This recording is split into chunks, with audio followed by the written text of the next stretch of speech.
सम्मानित मंच पर विराजमान हमारे उप मुख्यमंत्री महोदय हर्षवर्धन चौहान जी, हमारे अनुरुद्ध जी, सुंदर जी, अवस्थी जी, हमारे मीडिया एडवाइजर एक नरेश चौहान जी तो आए नहीं है, पॉलिटिकल एडवाइजर्स, हमारे मुख्य सचिव महोदय प्रमोद सक्सेना जी, सामाजिक कल्याण सचिव सुधा जी, सभी पत्रकार बंधु, सबसे पहले तो आप सबका स्वागत है और आप सबको नव वर्ष की बहुत बहुत शुभकामनाएं। नया वर्ष मंगलमय हो हम सब के लिए और साथ में खासकर लोकतंत्र की आवाज जो पत्रकार बंधु है आपके लिए भी मंगलमय हो, सुखमय हो। हमारी सरकार को बने हुए अभी 21 दिन हुए हैं। 21 दिन में सरकार ने समाज के प्रति अपनी सजगता दिखाई है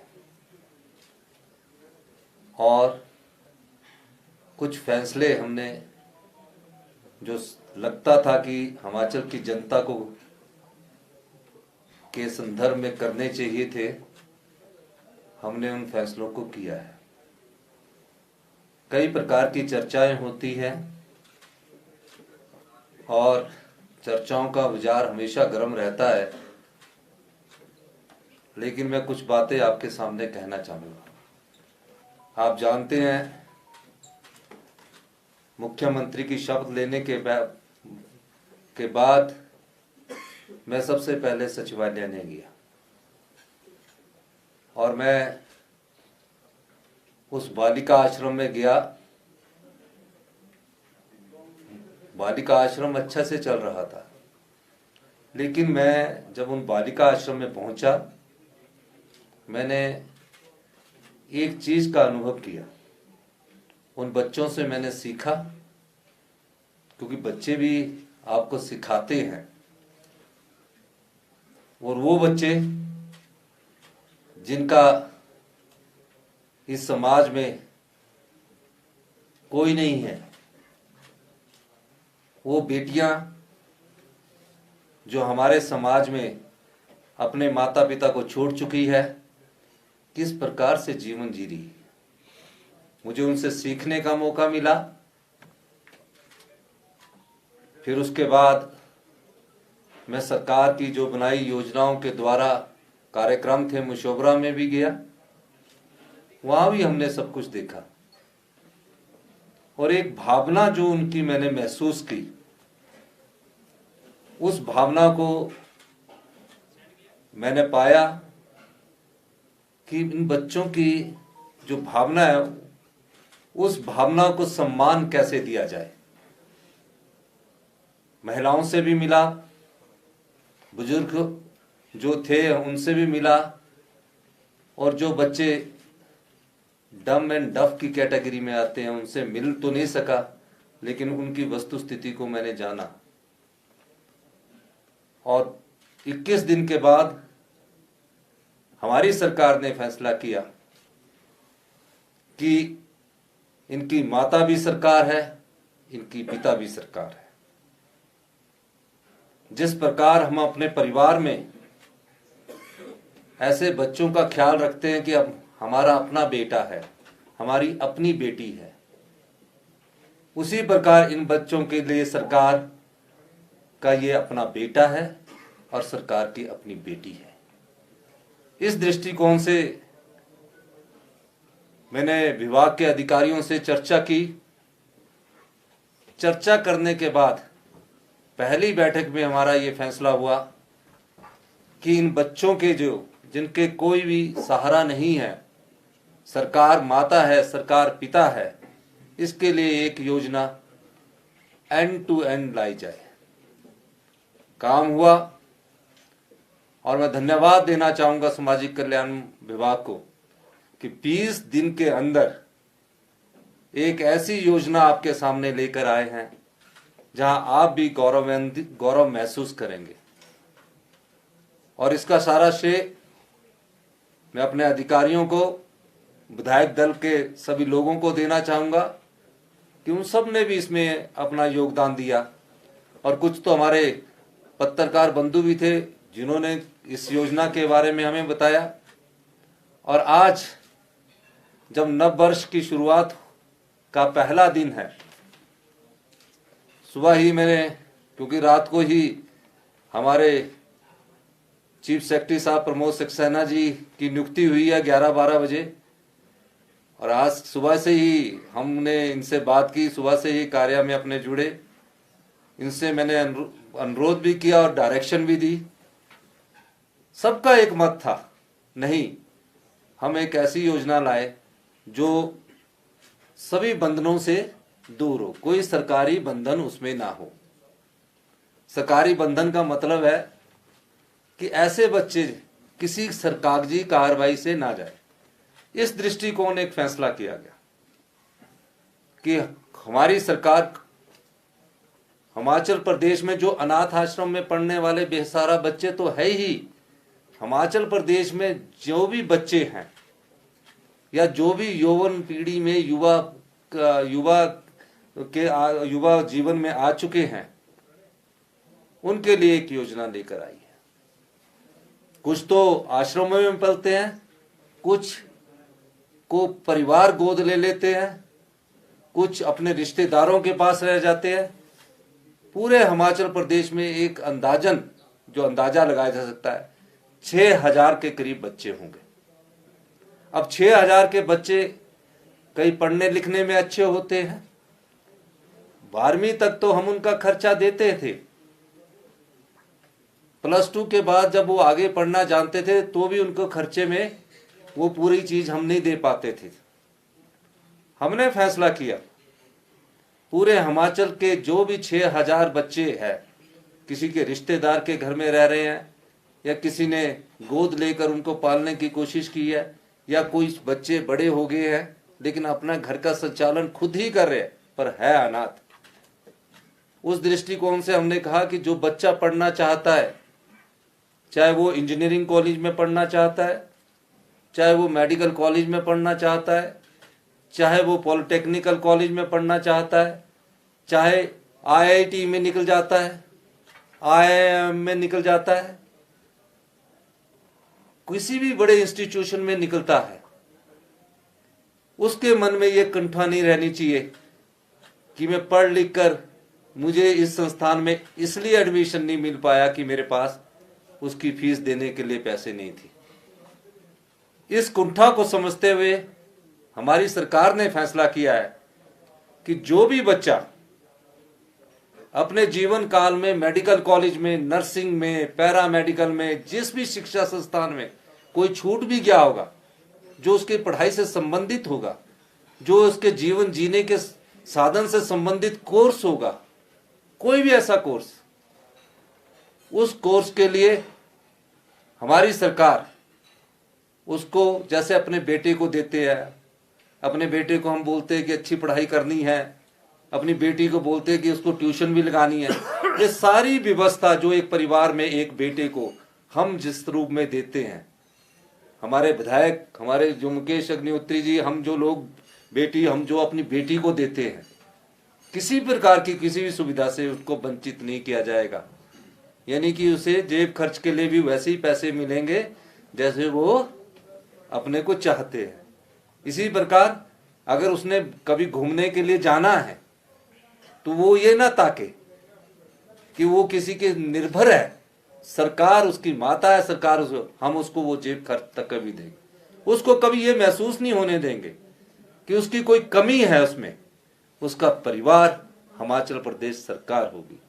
इस दृष्टिकोण से हमने एक नीतिगत फैसला किया, अपने सब साथियों से चर्चा करके, हमारे चीफ सेक्रेटरी प्रमोद सक्सेना जी से चर्चा करके, सुधा जी से चर्चा करने के बाद हमने एक कोष स्थापित करने की घोषणा की है और ये तुरंत प्रभाव से लागू होगा।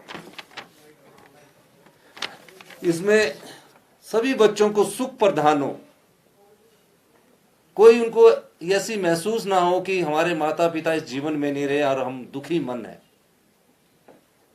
कि दुखी मन से वो कभी मत सोचे, और हम किसी पर निर्भर भी ना हो। उन्हें ये लगे कि आज हम सुख है, हमें सुख मिल रहा है। इस दृष्टिकोण से हमने ऐसे लोगों के लिए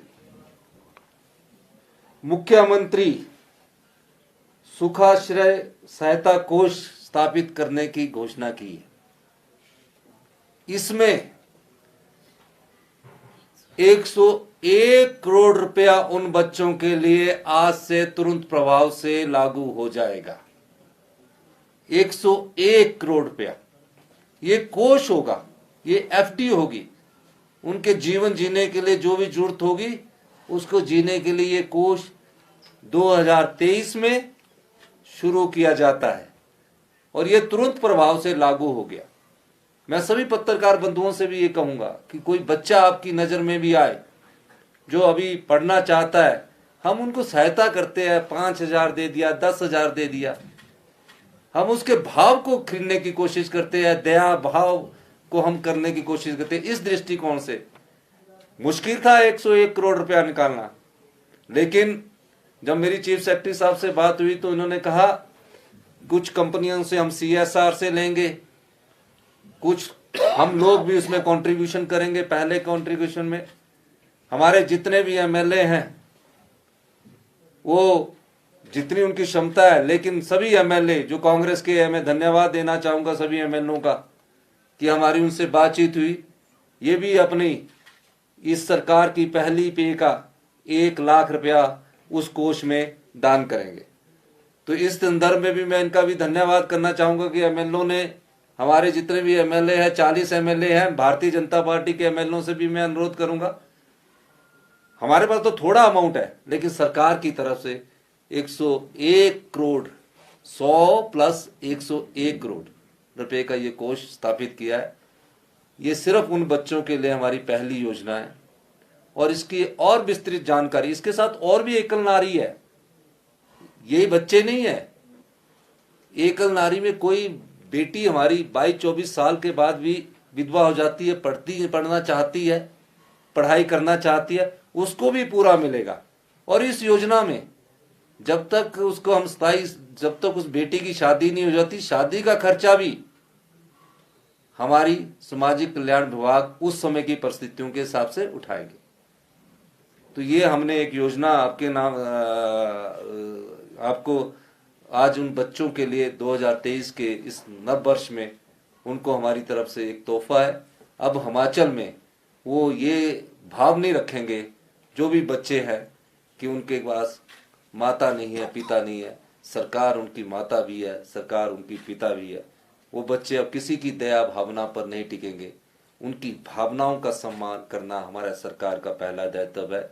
ये वो वर्ग है जिसकी उपेक्षा होती रही है। इस दृष्टिकोण से कभी देखा नहीं गया इस वर्ग को। हम औरों को सुविधाएं देते हैं, हम और नागरिक आते हैं समाज के, हमारे पास हिमाचल की जनता आती है, अपने लिए कुछ मांगने आती है। ये बच्चे हमारे पास मांगने नहीं आए।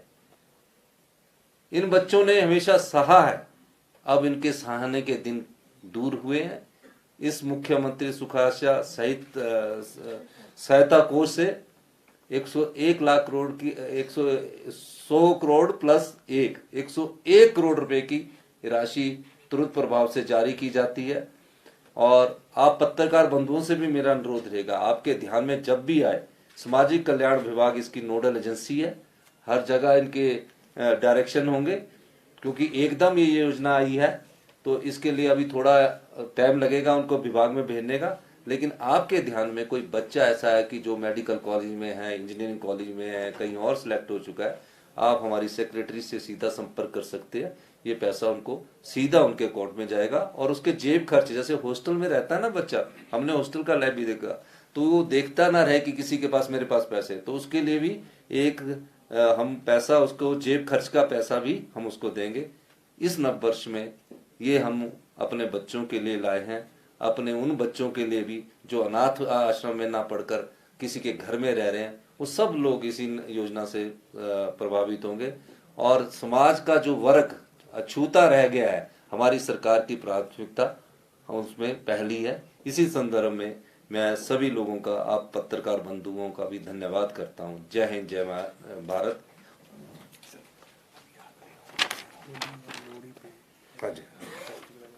जैसे ही हम 28 को गए, 28 दिसंबर की बात है, मैंने विजिट किया और हमने उनको, जो अभी लोहड़ी आने वाली है 13 जनवरी को, जितने भी बच्चे हैं उनको हमने उत्सव फेस्टिवल, क्या नाम दिया, फेस्टिवल ग्रांट्स के रूप में 500 रुपया देने की हमने, जितने भी बुजुर्ग हैं, महिलाएं हैं, बच्चे हैं, 500 रुपया हर फेस्टिव में, दीपावली आएगी, लोहड़ी आएगी, ये आएगी, उनको हर फेस्टिव में हम फेस्टिवल उत्सव प्रोत्साहन राशि देंगे। यानी कि जब बच्चा आता है तो हमारे घर से बेटा ले जाता है कि 500-1000 रुपए के मैंने पटाखे खरीदने, उस दृष्टिकोण से सरकार आगे इस प्रकार के प्रोत्साहन उनको दे रही है। तो ये हमारी योजना थी और इसकी विस्तृत शुरू तो आज से होगी है, बजट में हम उसको और आपके जो योजनाएं होंगी उसकी आपको बताएंगे। आपका बहुत बहुत धन्यवाद। जय हिंद, जय भारत।